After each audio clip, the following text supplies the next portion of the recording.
Welcome to A Peaceful Path, special education legal advocacy for families with children that have special needs.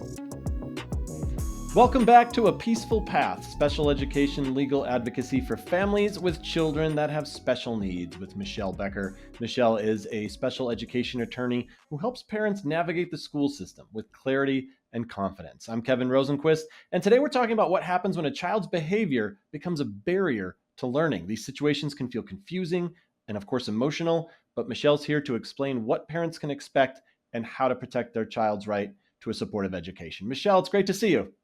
Good to be here. Good to be back. Yeah, for sure. So when parents call you because their child is being sent home or facing suspension, what's happening at that point? What emotions are they bringing into the first conversation? It depends on whether or not the kid has been in trouble a lot before, right? School districts are approach discipline in an unusual way, and every school district, every grade, every level of grades approaches it differently because, bigger kids, bigger problems, right? So if I get a kid, like a parent who's calling me when their kid is in kindergarten and getting suspended, which I have experienced, they're surprised because, first of all, they don't think a kindergartner could do anything worthy of suspension. And at the same time, I could have a first-time high schooler whose parent is calling me and their kid is getting suspended for something wildly unexpected. So I think that most parents actually, when they call me, are in disbelief, but there's some who probably saw this coming. So it's kind of like once you get to the point where the kid has been suspended, it's almost like the initial conversation is more of a heart to heart about what's been going on with the kid, right? Because it takes some doing to get suspended. And, it's not being truant and it's not cheating. It's definitely usually violating some school policy that is where the kid is hurting themselves or hurt a kid or doing some crazy stuff like climbing up a fence onto the roof. Right? So there's lots of stuff that happens.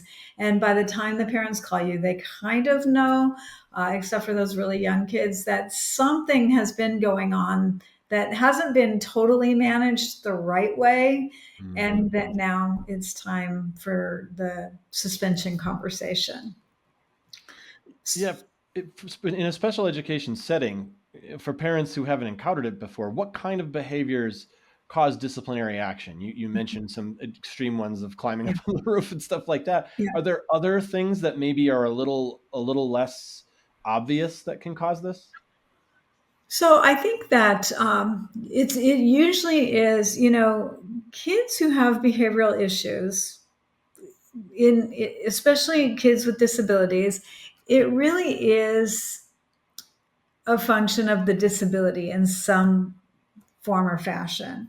So the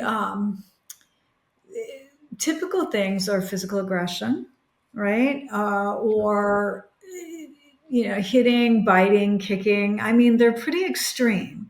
And they won't necessarily be suspended for eloping or kind of running out of class. They won't really be suspended for yelling in class. Suspension comes when they've done something that has really violated an ed code, suspension worthy issue. So, kids don't come out of the gate biting, right? They're leading up to that, and schools know about it. And I do think that schools try to manage it, like kindergarten, first grade, second grade, third grade, small kids, small problems, but hitting and biting and kicking still causes injury to the kids. It could be the teachers, and it could be themselves. So parents are coming to me at that stage. A lot of times what happens is there'll be lots of afternoon, pick up when parents are coming for pickup, they'll have conversations with the teachers, and the teachers will tell them about what happened today. They cut in line, they push Johnny, so a lot of that happens, and that could actually go on for months. And the parents don't realize that these behaviors are actually more extreme than are even really being described by the teacher. It's not until they get suspended and you're like, what? We've been having this conversation. Jimmy's been hitting or, pushing or butting in line. And now all of a sudden he's suspended. So they're surprised, but stuff has been happening all along.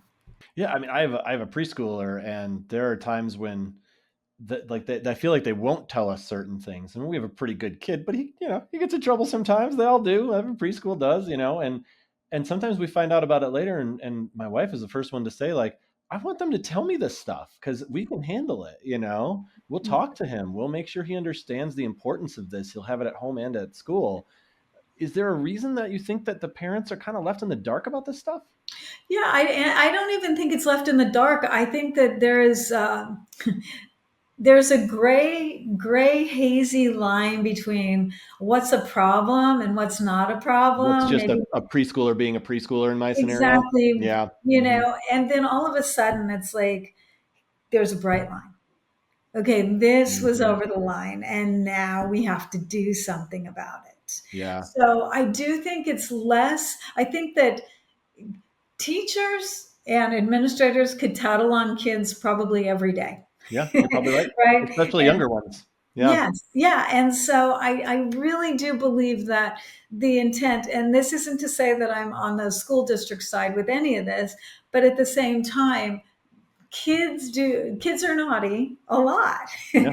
And some kids are really good, but they're missing everything because they're just in la la land, right? Hmm. So I do think that it's fine, it's manageable, it's fine, it's manageable until it's not. Until it's not. And Hmm. then the kid gets suspended, and the parent is like surprised, like using your preschool son. You hear about these things, you hear about these things, and then all of a sudden he comes home with the suspension notice, and you're like, what? How Hmm. did that, like, really? My kid did this? Well, your kid's been doing all these things all along. Nobody's been telling you because it's like in that gray area of being a problem. Right. And Right. there isn't so much classroom management that goes on with a bunch of squirrely elementary school kids, Hmm. right? Very It's true. not until middle school and high school that real damage can be done. Yeah. That's very true. How do laws like the Individuals with Disabilities Education Act or IDEA affect the way schools handle discipline for students with IEPs or 504 plans? So the basically the way the law is structured, kids with IEPs and 504 plans can get in trouble and suspended for the same things as other kids. There isn't some rule that says you can't be suspended for Okay. this stuff. Where this matters is after, and it's funny because the language is precise, but when you've been suspended 10 or more days, that's when the legal process starts. And the legal process for kids with IEPs, not 504 plans, but kids with IEPs, basically what happens is you have to hold what's called a manifestation determination meeting. And it's still an IEP, but it's a whole different packet of paperwork. And basically, at the point in time when you're out of school for 10 or more days, you need to meet as a team and identify whether or not the 10th day behavior, or if there's been a cumulative 10 days of the same behavior, was a manifestation of the child's disability. Hmm. And if it was a manifestation of the child's disability, you have to go back and basically do more work or shore up the IEP or do a functional behavioral analysis to determine how better to support the kid once that 10 or more days hits. There's two questions that are asked in a manifestation determination. One is, is this a function of the kid's disability? The second one is, did this kid's IEP, was this kid's IEP being implemented correctly? And if either one of those is no, you have to go back to the drawing board and start working on a plan to help this kid.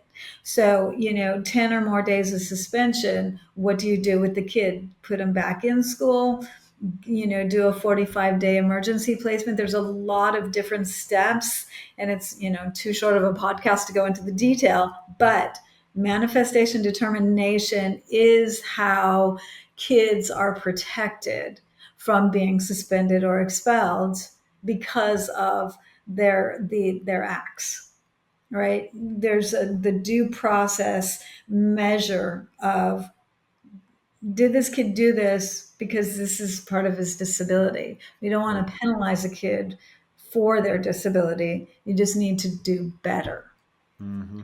Yeah. And, I could give you, there's so many different types of scenarios that come up with this, where, you just do the FBA, you've solved the problem, you're off to the races. Sometimes you have to do a 45-day emergency placement because the kid actually may be a danger to himself or to other kids. And so you put them someplace else. And now, since COVID and virtual learning is so prevalent among the school districts here in California, the 45-day alternative placement has now kind of become a home hospital or independent study at home rather than finding them another school location for 45 days, which I think is actually better. Mm-hmm. Because it's not like getting adjusted to another school and then coming back to the old school. So there are protections in place. It's not great because when you're there, the kid has been experiencing a lot of emotional or behavioral stuff. And now here you are having to solve a bigger problem. So it's I would say behavioral issues, suspension, expulsion, that is probably some of the hardest and more tangly stuff to deal with because it's not that easy to figure out. Right. Do you find that a lot of times the school treats the behavior as defiance instead of a symptom of a disability? So I think a lot of that has to do with how dialed in the school district is with the kid, the family, and the IEP, right? Because you may have a kid who is behaving naughty, and then they end up having to do the psychoeducational assessment or a functional behavioral analysis, and you find out, well, this kid has autism, and we, based on psychoeducational evaluation, and we're noticing these things and these things, or they go to their doctor and find out the kid has oppositional defiant disorder. Now all of a sudden you know more about this kid, and it's not just him being naughty. There's emotional dysregulation issues, there's coping skills issues, and once you can kind of identify those, then clearly it's not a kid being a bad kid. It's the disability impacting his ability to cope and re-regulate and manage maybe what might be an overwhelming and overstimulating environment that nobody had an idea about until you get to this point. You mentioned the FBA, the functional behavior assessment. Uh-huh. When should a parent ask for one of those, and what is the end goal with these FBAs? So the FBA, when an FBA is done well, they're amazing, right? Because what the goal could be to find out the function of the behavior, which, there's basically four functions: escape, sensory, access to, tangible items, or attention, right? So there's four key functions, and you might figure out exactly what that is. You likely will. Um, Sometimes FBAs are done to determine the need of a one-to-one aid, right? So they could be done to identify the function of a behavior. Often school districts will use it for the one-to-one aid assessments.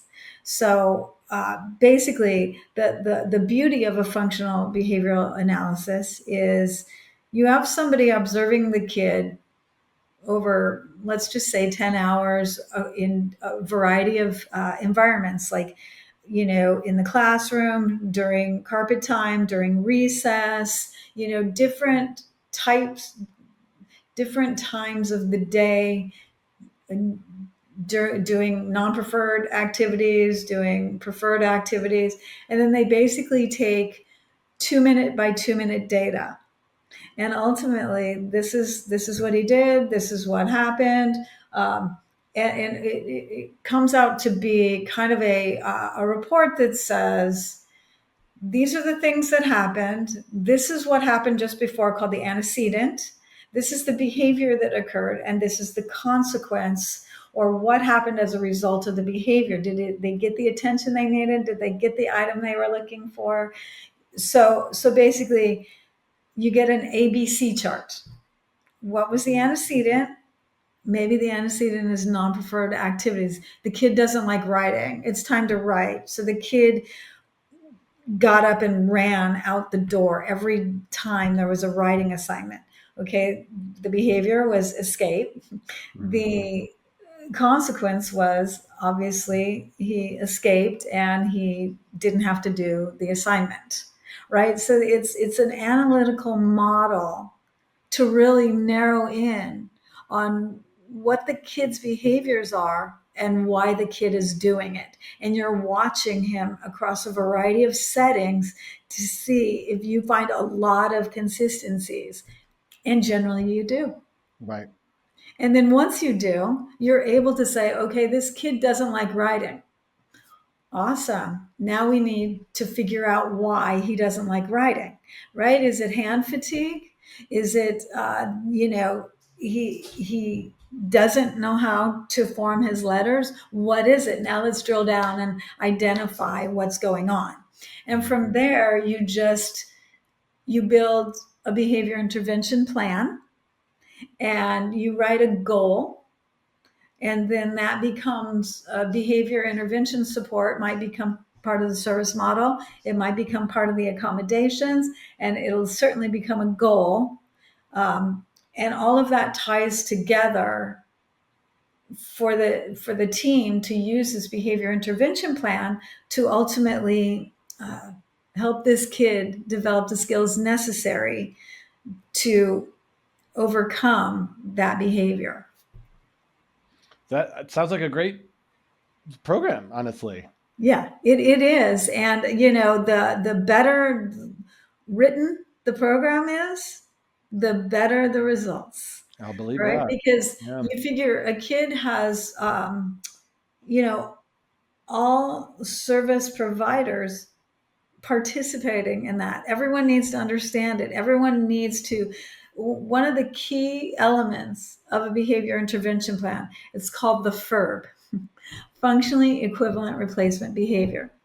So, for example, instead of escaping, which is what the kid is doing now, I don't want to write, I'm going to run out the door, you get your task that says it's time to write, and your behavior may be using your words to say, I don't want to write right now, or can I type, or can I take a break, or can I say the words and you write? Just whatever functionally equivalent to escaping. Like if you don't want the kid to escape, what do you want him to do instead? Right. What is the best option that we can do here? Yeah. Exactly. So you teach the kid that becomes the goal, the behavior goal. And everybody who works with this kid knows what to expect and what to ask for. In this case, if you don't want to write, what do you do? Oh, I'm supposed to say, I don't want to do that now. Can I type or can you scribe? So it's all tied in together. If it's done right, everyone reinforces it. And over time, the kid learns the functionally equivalent replacement behavior rather than the target behavior, which in this case is eloping outside the room because he doesn't want to do this thing. Wow. Well, that's cool. I mean, it's cool that they have those programs in place to help kids who need it. And yeah, interesting stuff as always. Well, thanks for joining us on A Peaceful Path.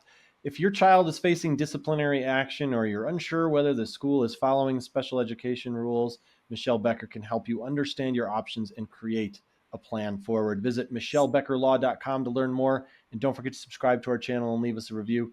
We very much appreciate it. Michelle, I love chatting with you. Thanks so much for your time. Thanks for having me.